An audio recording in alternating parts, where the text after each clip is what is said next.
الوصفة هذه تنجموا تعملوا بها بمبلوني ولا فطاير كيف تابعوني في ميكسور، ولا حتى تنجموا تعملوا العملية هذه بفوي. تحطوا كاس ما دافي، كاس حليب دافي، تزيدوه مغرفة كبيرة خميرة، كعبتين عظم، شوية سكر و3 كيسين فرينة، وتخلطوهم بالقدا حتى يوليو متجانسين.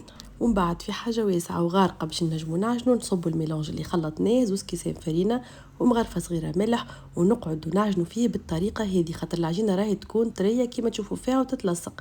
ومن بعد نلم الحراف، ندهن بالزيت، نصيف ساعة تخمر العجينة بتاعنا.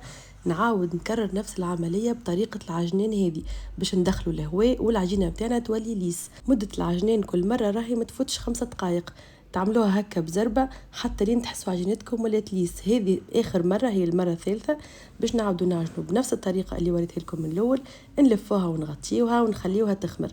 انا باش نوريكم طريقتين تنجموا تطيبوا بها كيما هكا. تهزوا طرف عجينة وتحلوه كانكم مستنسين وتطيبوها على نار متوسطة، والزيت لازم يكون سخون كيما هكايا.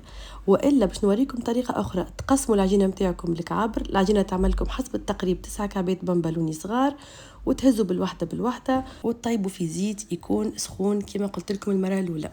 شوفوا ما شاء الله جيت الفيوليت تعمل الكيف، وراهي ما شربت ليش الزيت. العظام يخليها ما تشربش الزيت كي تجيو تقليوها.